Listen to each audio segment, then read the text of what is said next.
jumps are a great explosive power move for the legs.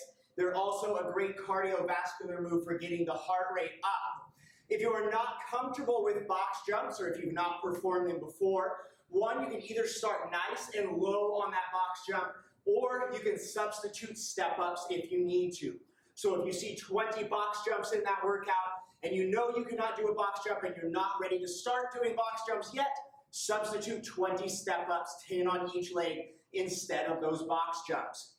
So for a box jump, you're going to want to plyo box just like this, or you can use a bench, you can use a step, you can use your deck outside if it's close to the ground. You can pretty much use anything that is elevated off of the ground and stable for you. Just make sure whatever you're hopping onto is going to be a stable surface. Don't hop onto a bucket or anything like that where it's going to kick out from underneath of you. So make sure it is a stable surface because number one, we want to make sure we are avoiding injuries when we are working out. So grab a box or whatever you're using, start low for these until you get comfortable with them. I mean, you can even start 6 to 8 inches off of the ground just to get comfortable with that movement and then slowly progress higher up from there. We're going to stand about 8 to 10 inches off of that box, close enough that we don't have to go forward very much, but far enough away that we're not going to catch our toes on the edge of that platform as we are hopping up. We're going to squat down nice and low to generate that power, come down about a half squat here, pushing that butt back.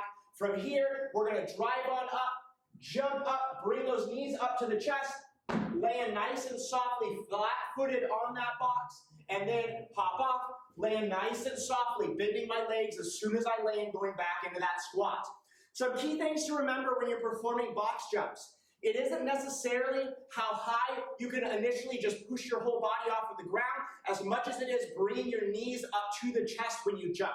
So a lot of the times I'll see people make the mistake of not bringing their knees up to the chest, and that doesn't allow them to jump very high on these, and it negatively affects their box jumps.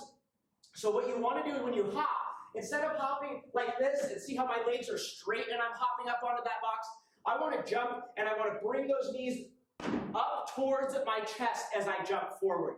That's going to get me up off of the ground high enough to land on that box, and it'll allow me to progress up higher on my box jumps. So remember, when you're jumping up, jump, bring those knees up towards the chest, land nice and softly on that box, hop out, land nice and softly coming down.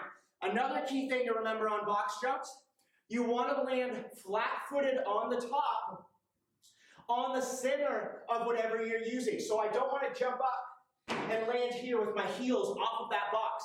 What that's going to do, one, it's going to put more stress on the arches of my feet and the balls of my feet. Two, especially if you don't have a super stable surface, it's going to cause that surface to want to tip. So remember, I did say pick a stable surface, but you do also want to land flat-footed on the middle of that surface to evenly divide your weight.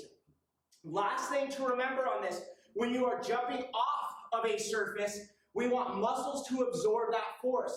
Most common mistake we make when we jump or step off of something is jump or step off and land hard with that joint absorbing that force. What we want to do, instead of hopping down like this and landing like that with my legs fairly straight and my knees absorbing that force, is we want to hop or step off, bend those legs, control that downward motion, make those quads, glutes, and hamstrings absorb that force coming down. Now, you're not going to probably want to do it. Your body won't want to do it. And if you're not thinking about it, you probably won't do it because it's going to seem a little bit tougher. It's going to be easier to kind of just land hard and let the joints absorb the force because it doesn't take as much energy. Instead, that energy is just transferred into the joint instead of the muscle.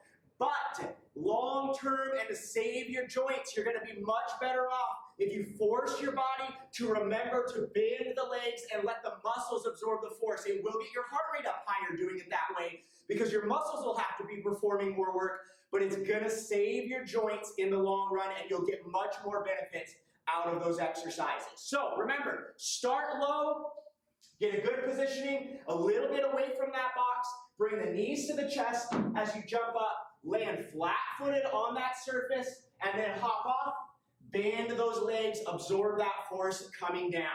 Like I said, you can always transfer out into step-ups instead of these, but I would like you to progress up and start at least low on those box jumps because impact exercises like these, as long as they are not specific, as long as you don't have a specific reason to be avoiding them, they are great for preserving bone mineral density and working on muscle and explosive strength.